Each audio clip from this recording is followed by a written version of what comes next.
اور اس نے اس کو کھجور دے دی. ارے بھائی آپ تو واقعی بہت پہنچے ہوئے آدمی ہیں, آپ نے تو جو کہا تھا دیکھو وہی پیدا ہوا لڑکا, لو.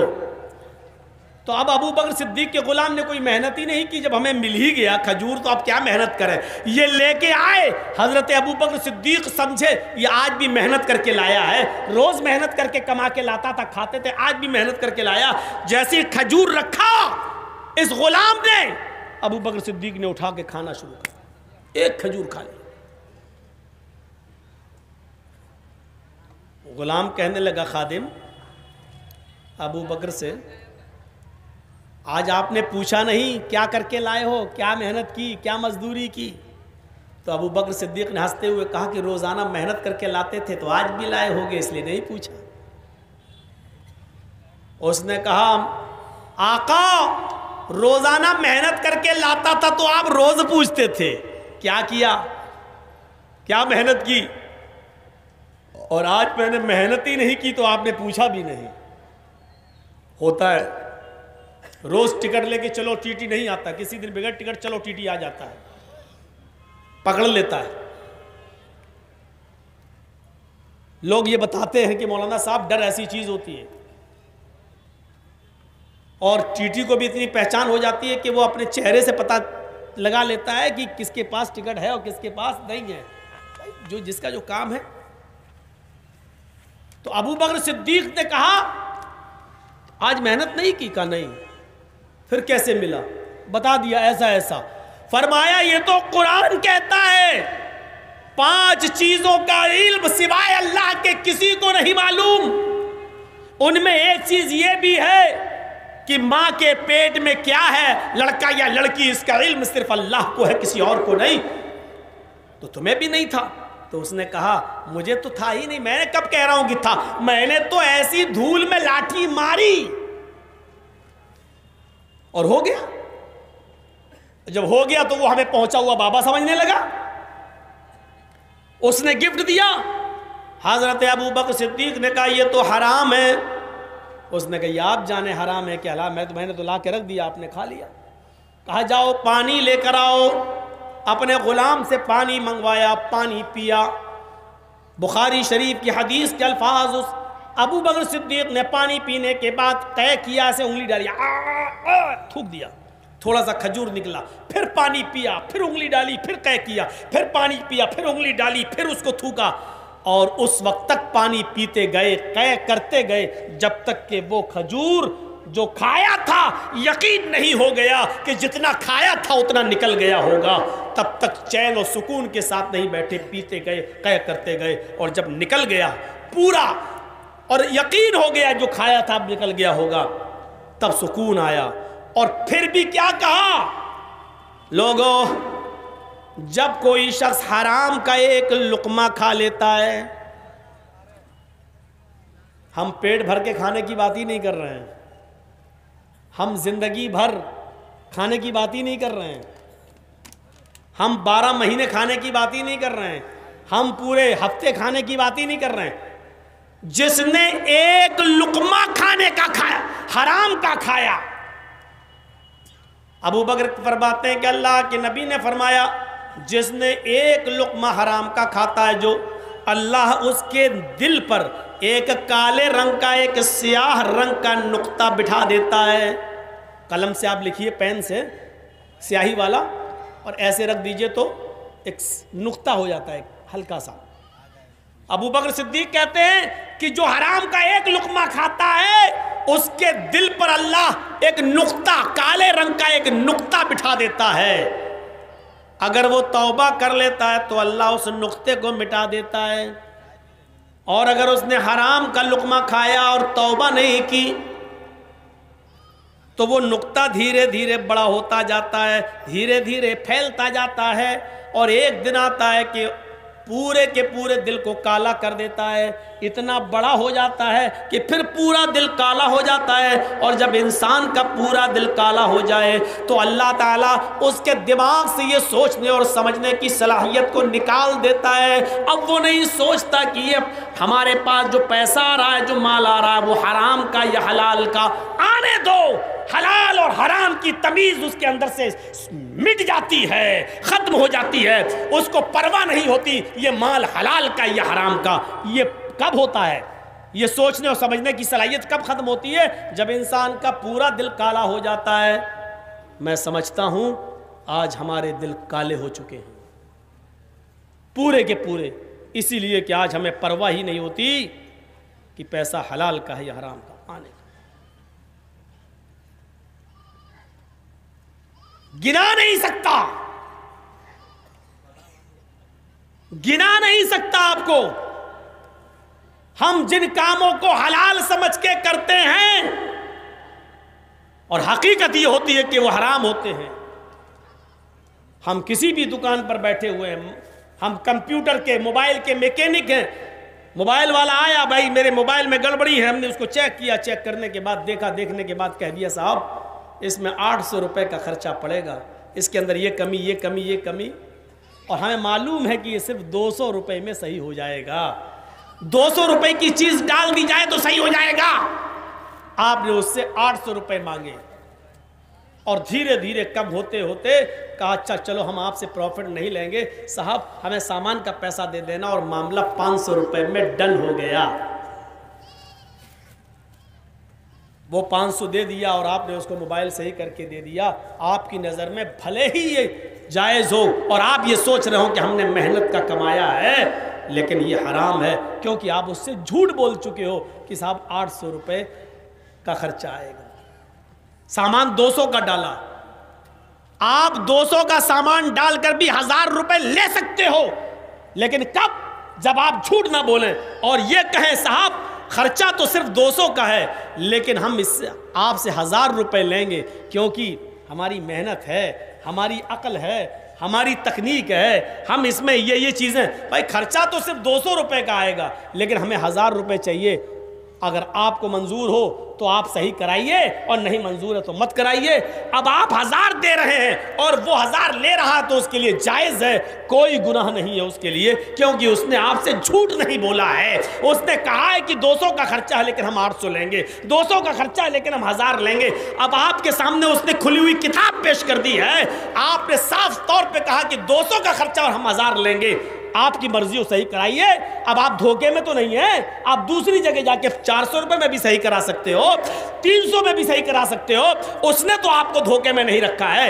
اس لیے اگر وہ 1000 لے رہا ہے صحیح بتا کر تو لے سکتا ہے، اس کے لیے جائز ہے۔ لیکن 200 کا خرچہ ہے اور یہ کہا جائے صاحب اس میں 1000 روپے کا خرچہ لگے گا، اس میں یہ کمی اور بعد میں 500 روپے پہ اور 600 روپے پہ ڈن کر دیں، لیکن آپ نے اس کو بتایا ہے کہ اس میں اتنا خرچہ آئے گا، اس لیے وہ کمائی حرام۔ ہم اب دیکھیں رمضان کے روزوں کے گزر جانے کے بعد یہ تقوی ہماری زندگی کے اندر آیا یا نہیں آیا، یہ پرہیزگاری ہماری زندگی کے اندر آئی یا نہیں آئی، یہ چیز ہماری زندگی کے اندر رائج ہوئی یا نہیں ہوئی ہے، پیوست ہوئی کہ نہیں ہوئی ہے۔ ہم یہ دیکھیں رمضان نے یہ تقوی ہماری زندگی کے اندر پیدا کیا کہ نہیں کیا۔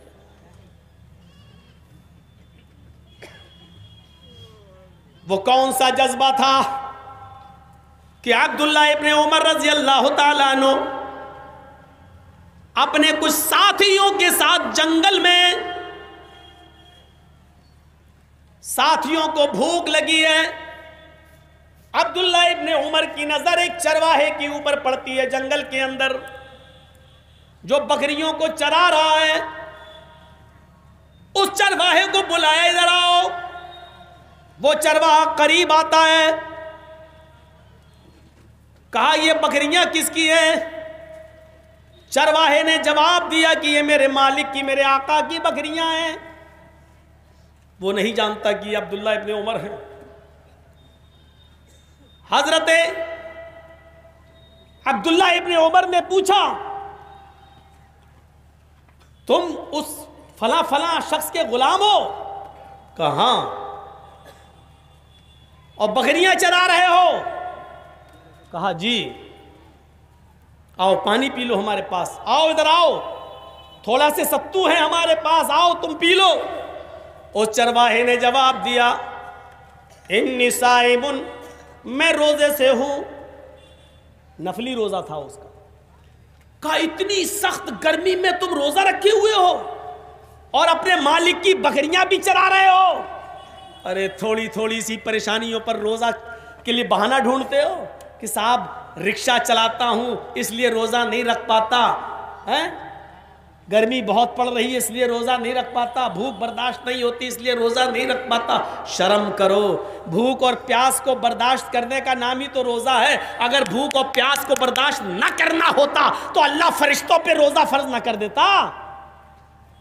فرشتوں کے اوپر روزہ فرض نہیں کیا کیونکہ فرشتے کھاتے اور پیتے نہیں ہیں. ان کے لیے تو روزہ رکھنا بائیں ہاتھ کا کام ہے, وہ تو فوراً رکھ لیں گے کیونکہ تو ویسے ہی نہیں کھاتے اور ویسے ہی نہیں پیتے ہیں.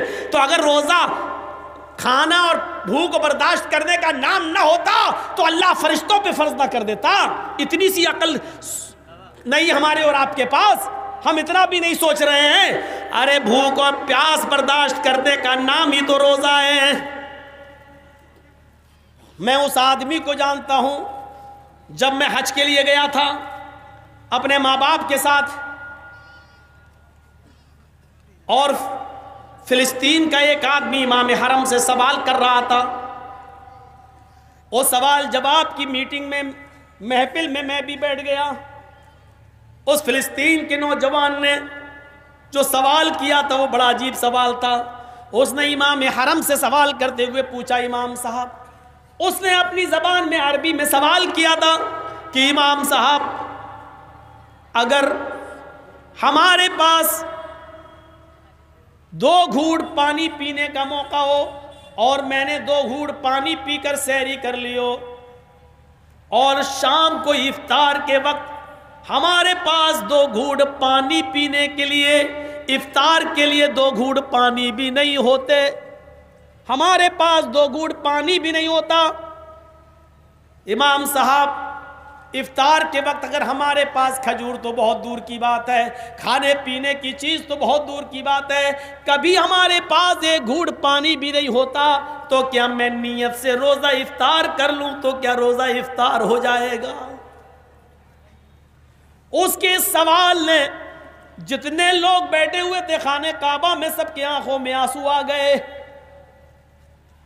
امام حرم رونے لگے اور اس کا کوئی جواب نہیں دیا. اس نوجوان کو امام حرم نے اپنے پاس بلایا اور اپنے سینے سے لگایا اور عربی زبان میں تھپ تھپاتے ہوئے کہا کہ نوجوان, تمہارے روزوں کا اجر صرف اللہ ہی دے سکتا ہے, اس ملک کا بادشاہ بھی تمہیں کوئی اجر نہیں دے سکتا. ان حالات میں کھانے کو کچھ نہیں, 2 گھوٹ پانی پی کے سحری اور افطار کرنے کے لیے بھی پانی بھی نہیں, تو صرف نیت سے روزہ افطار. اور ہم یہ کہیں کہ بھوک برداشت نہیں ہوتی, ہم رکشہ چلاتے ہیں. ارے جن ہاتھوں سے رکشہ چلاتے ہو کماتے ہو, اگر کل یہ ایکسیڈنٹ میں دونوں ہاتھ ٹوٹ جائیں تو اب کیا کرو گے؟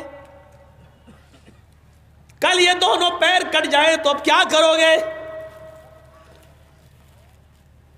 کم سے کم ان لوگوں کے اوپر بھی نظریں ڈال لیا کرو.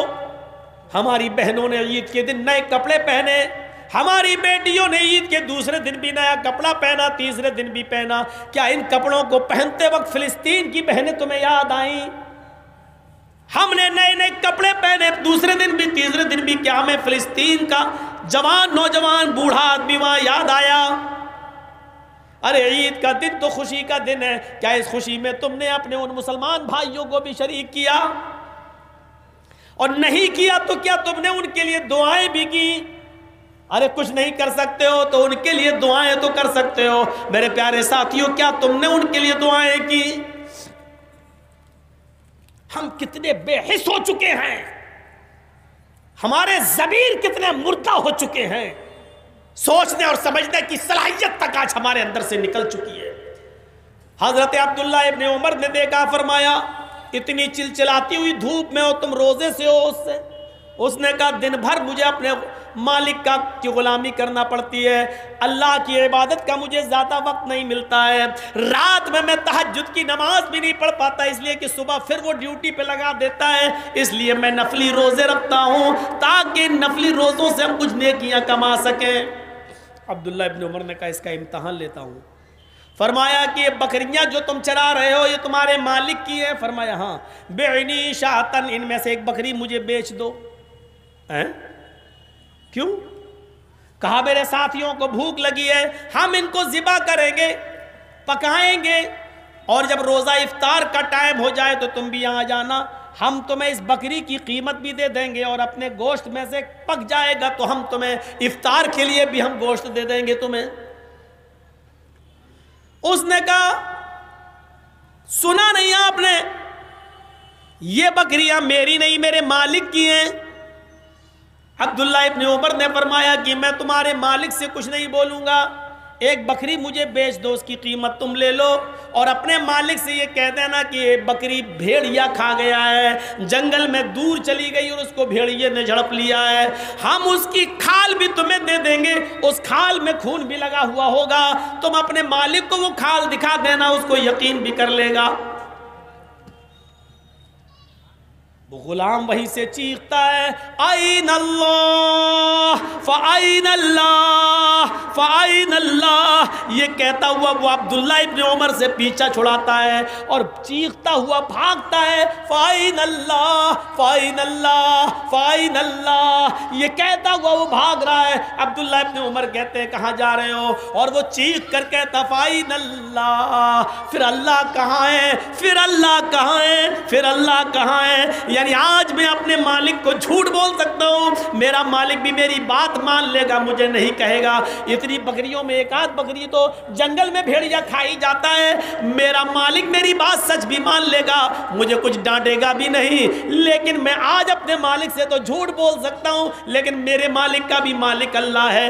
قیامت کے دن میں اس کو کیا جواب دوں گا، اس کے سامنے میں کیسے آؤں گا، اس کو کیا منہ دکھاؤں گا.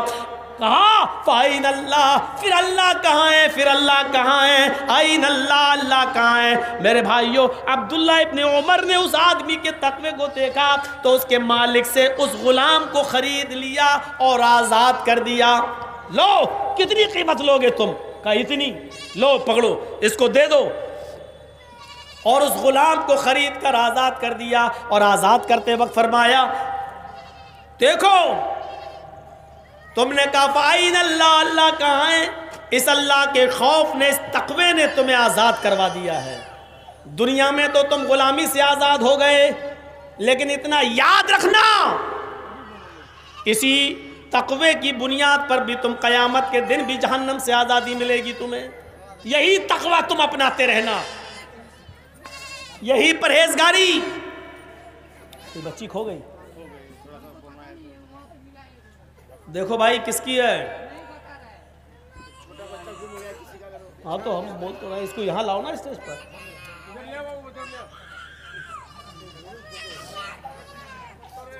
دیکھو اس کی اماں کتنی لاپرواہ ہے. دیکھو ارے تو اس کو یہاں لاؤ نا، تب تو دیکھو، تبھی تو کوئی دیکھے گا. ادھر آؤ بیٹا.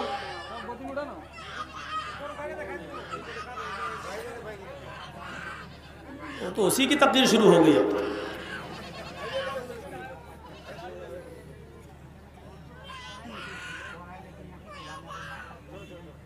تو چلو جب بھائی جس کا ہو لے رہی تو اس کو بھی مدرسے میں دے دیا جائے گا چندے میں. یہی پرابلم ہوتی ہے بس.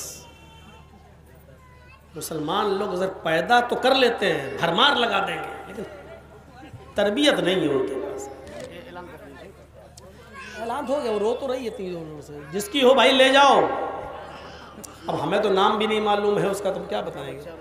ہاں وہ چھوٹا بچہ ہے، رو رہا ہے، اگر کسی صاحب کا ہو اور حقیقت میں اس کا ہو تو لے جاؤ بھائی اس کو یہاں سے. ایسا نہ ہو کہ کسی کے بچے ہی پیدا نہ ہو رہے ہوں، وہ سوچے چلو اس کو ہم لے جائیں، ہم ہی پال لیں گے. حقیقت میں جس کا ہو بھائی لے جاؤ. اسکرین لگی ہے کہ نہیں لگی؟ لیڈیز میں اسکرین لگی ہے، اسی لیے کہہ رہا تھا اس پہ کھڑا کر دیتے، لیڈیز بھی پہچان لیتی کہ کس کی ہے. تو یہ تقویٰ تھا میرے بھائیوں زندگی کے اندر، غلاموں کے اندر بھی. کیا یہ تقویٰ ہماری زندگی میں آ رہا ہے؟ ہم سوچیں. ساتھیوں سنو، بہت بڑا امتحان ہے. اب رمضان کے مہینے کے گزر جانے کے بعد ہر مسلمان کو غور کرنا چاہیے کہ جن چیزوں کو وہ چھوڑا تھا رمضان کے مہینے میں، ایسا تو نہیں کہ رمضان کے بعد پھر انہی چیزوں کو پھر کرنے لگا ہو۔ اللہ تعالیٰ نے قرآن میں ایک عورت سے مثال دی ہے، وَلَا تَكُونُوا كَالَّتِي نَقَضَتْ غَزْلَهَا مِن بَعْدِ قُوَّةٍ أَنْكَاثًا، اس عورت کی طرح مت ہو جانا۔ اس مثال پہ ذرا غور کیجئے گا، وَلَا تَكُونُوا كَالَّتِي نَقَضَتْ غَزْلَهَا، اس عورت کی طرح مت ہو جانا۔ یہ چندے میں قرآن بہت مل رہا ہے، پیسہ کم مل رہا ہے۔ ہٹاؤ اس کو، تھوڑا سا ادھر رکھ لو اس کو۔ اس عورت کی طرح مت ہو جانا جس نے بڑی محنت کے بعد بڑی مضبوطی کے ساتھ کپڑا بنا کر تیار کیا ہو، دھاگا مضبوط دھاگا بنا ہو، اور اس کے بعد ایک طرف بیٹھ گئی اور ایک ایک تار الگ کرنے لگی اور پھاڑ کے ٹکڑے ٹکڑے کر دیا۔ ہم انصاری برادری سے تعلق رکھتے ہیں، ہمیں معلوم ہے کہ ہمارے ہاں آج بھی وہی کام ہوتا ہے۔ مشینیں لگی ہوئی ہیں، پاور لوم لگے ہوئے ہیں، تانا بانا لایا جاتا ہے، سوت لایا جاتا ہے، اس میں کلپ دیا جاتا ہے، ماڑ دیا جاتا ہے، اس کے بعد میں اس کو کوئن مشین پہ پھرایا جاتا ہے، پھر تانا ہوتا ہے، پھر اس کے بعد وہ پاور لوم پہ آتا ہے، پھر اس پہ بانے کے ذریعے بن کر کپڑا تیار کر کے گمچھا ساڑی گمچھا وغیرہ بنا کر چادر وغیرہ بنا کر تیار کیا جاتا ہے۔ اتنے مراحل سے گزرنے کے بعد ایک گمچھا بنتا ہے۔ ہم نے تانا بانا کڑائی مڑائی کے بعد، کلپ پلپ دینے کے بعد، ماڑ واڑ دینے کے بعد، اور تانا تننے کے بعد، پاور لوم سے گزارنے کے بعد، بننے کے بعد، بڑی محنت کے بعد گمچھا تیار کیا، بن کے تیار۔ اب یہ گمچھا بن کے تیار ہو گیا، اب ہم اس کو کاٹ لیے اور لے کر آ گئے، اب پھر بیٹھ گئے اس کا ایک دھاگا پھر لیا اس کا ایک ایک دھاگا الگ کرنے کے لیے بیٹھ گئے، اور اس کو ہم نے 5 منٹ کے اندر پھاڑ کے اس کا دھاگا الگ کر دیا۔ بالکل کیا کہے گا آدمی اس کو؟ ارے یہ تو پاگل ہے کمینہ، ارے جب تجھے پھاڑنا ہی تھا تو پھر اتنی محنت کیوں کی اس کو بننے میں؟ جب پھاڑنا ہی تھا تو اتنی محنت کیوں کی اس کو بننے میں؟ ایک آدمی اپنا 2 منزل 3 منزل عالی شان مکان بنائے، اور جب پوری طریقے سے بن جائے، سنگ مرمر لگ جائے، ماربل لگ جائے، پتھر لگ جائے، خوبصورت مکان بن کے تیار، اور دوسرے ہی دن ہتھوڑا لے کے بیٹھ جاؤ اور ایک ایک اینٹ اس کی توڑنے لگے، ہٹا وہ پھینکا، اور پورا کا پورا 2 گھنٹے میں مکان توڑ کے ساری اینٹیں بالکل مسمار کر دے، زمین پہ بچھا دے، پورا مکان توڑ دے، تو آپ بھی کیا کہے گا کتنا بڑا پاگل آدمی ہے؟ ابے جب تجھے مکان توڑنا ہی تھا تو بنایا کیوں؟ پاگل ہے یہ آدمی۔ رانچی کے پاگل خانے میں لے جاؤ یا بریلی کے پاگل خانے میں اس کو بھرتی کرو، اور ادھر بھی علاج نہ ہو تو آگرہ کے سب سے بڑے پاگل خانے میں لے جاؤ۔ ارے کتنا بڑا پاگل ہے! ارے جب تجھے مکان توڑنا ہی تھا تو بنایا کیوں؟ جب کپڑا پھاڑنا ہی تھا تو پھر بنا کیوں؟ رمضان کے روزوں کا تعلق بھی ویسا ہی ہے۔ اللہ کے بندے 30 روزے رکھنے کے بعد بھی جب تجھے شراب ہی پینا تھی، جوا ہی کھیلنا تھا، حرام ہی مال کمانا تھا، اور حرام ہی روزی روٹی کرنا تھا، اور سارے حرام کام کرنا تھا، جھوٹ بولنا تھا، چوری کرنا تھا، یہ سب کام تجھے کرنا ہی تھا، تو پھر تو نے رمضان کے روزے رکھے کیوں؟ قرآن مثال دیتا ہے، وَلَا تَكُونُوا كَالَّتِي نَقَضَتْ غَزْلَهَا مِن بَعْدِ قُوَّةٍ أَنْكَاثًا، بڑی قوت و محنت کے بعد جس نے کپڑا بن کر تیار کیا ہو، اس عورت کی طرح مت ہو جانا کہ بعد میں کپڑا تیار کرنے کے بعد ایک طرف بیٹھ جائے اور اس کا ایک ایک دھاگا الگ کرنے لگے، بیکار کر دے اس کو۔ میرے بھائیو، ہم نے بڑی محنت کے بعد یہ روزے رکھے، بھوکے اور پیاسے رہے، برداشت کیے بھوک و پیاس کو، ان روزوں